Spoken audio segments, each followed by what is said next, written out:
In the year 2145, humanity stood at the precipice of a new age, one where the stars were no longer unreachable, and the forces of nature itself could be bent to the will of human ingenuity. Earth had achieved the unimaginable peace, not just for a decade or a century, but for nearly half a millennium. The scars of past conflicts had long since healed, and nations no longer clashed over borders or resources. It was a golden age, the product of centuries of technological and societal evolution. Yet, amidst the utopia that humanity had built, there remained one immutable law that the galaxy's governing body known as the Universal Council held over Earth. It was illegal for humans to fight wars. This law was not a mere suggestion. It was a decree born from the experiences of those who had witnessed the destructive capacity of humankind. A decree that had been passed after the last of Earth's great wars, the fourth global conflict, which had almost destroyed the planet and nearly every living creature on it. The horrors of that war were so immense that the very thought of humanity once again engaging in armed conflict was considered a threat not only to Earth, but to the entire galaxy. The first indication of why this law existed came from the remains of the battlefield, now preserved in the archives of the Universal Council. The war had started innocently enough, with a skirmish over resources. But humanity's capacity for destruction had escalated far faster than anyone anticipated. No one had expected it to escalate to the deployment of crystal annihilators, weapons capable of turning entire cities to dust with the mere flick of a switch. And no one had expected the Nexus beam, a weapon that could collapse the fabric of space itself, effectively erasing anything in its path alive or dead. By the time the war ended, Earth was a charred husk, its oceans boiling, and its skies forever scarred with the radiation of 1,000 weapons. Humanity, in its desperation, had used the last of its resources to send a signal into deep space, calling out to any advanced civilizations that could help. The answer came from the stars, and it was not a kind one. Alien species, united by their shared interest in preserving the peace of the galaxy, descended upon Earth like a judgment day. They observed the destruction, the death toll in the trillions, and the near-apocalyptic aftermath. They saw for the first time what humanity could truly do when driven to the edge of survival. The Universal Council, a conglomerate of the most advanced civilizations in the galaxy, convened to decide humanity's fate. The decision was clear. Humanity was too dangerous to be allowed to continue its violent tendencies. The destruction that had been wrought was not just an existential risk to Earth, but to all sentient life in the galaxy. Thus, the law was enacted. Humans could no longer engage in war. Any human found attempting to initiate a war would face immediate sanctions, and any planet that harbored such individuals would be severely punished. To ensure this law was enforced, a special force, known as the Intergalactic Peacekeepers, was formed. These were highly advanced beings, capable of detecting the faintest signs of hostility from the humans, whether it be through weapons testing, organized military movements, or even the thought of war itself. At first, the law was met with outrage. Humankind had always prided itself on its ability to defend itself, to stand up against any challenge, no matter how daunting.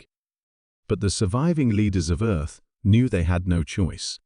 With Earth's technology now under the supervision of the Universal Council, humanity's fate rested in their hands. They had to comply or risk the utter annihilation of their civilization. Over the centuries, the law had transformed from an oppressive rule to a fundamental truth for the people of Earth. Humans had learned to solve disputes through diplomacy, technology, and peaceful collaboration. They had perfected the art of negotiation, and the need for war, as they once knew it, had faded into the annals of history. However, not everyone was content with this peace. There was a faction of humans, known as the Old Guard, who still believed in the old ways. They viewed the Universal Council's law as an affront to their freedom, a binding that kept humanity from ever returning to its former glory. They believed that, should Earth ever find itself cornered, the need for war would arise once more, and that humankind had the right to defend itself by any means necessary. The Old Guard was small but influential, hidden deep within the bowels of Earth's underground cities. They had access to old technology, weapons that had long been outlawed, and a network of sympathizers scattered across the galaxy. The Council's surveillance was immense, but so was humanity's ingenuity. The Old Guard was preparing for an event that would push the limits of the law and test the boundaries of galactic peace. And so, it came to pass that the first signs of war were detected. It started with a whisper, a minor communication intercepted by the peacekeepers. The transmission was encrypted, but it was clear enough that it was human in origin. The Council immediately launched an investigation, their peacekeeping forces scouring Earth's surface, looking for any sign of military activity or weapons development. What they found was more than they had bargained for. In a remote underground facility, hidden beneath a mountain range, the Old Guard had been working in secret. They had built a prototype weapon, something unlike anything the galaxy had seen before. It was a weapon capable of manipulating space itself, creating pocket universes where time and matter were unstable. It could, theoretically, undo entire worlds. The Old Guard had named it the Event Horizon. When the peacekeepers arrived, they found the facility in chaos. The weapon had been activated prematurely, tearing the facility apart in an explosion of unnatural energy. The sky above the mountain range twisted and churned, as though the fabric of reality itself was being unraveled.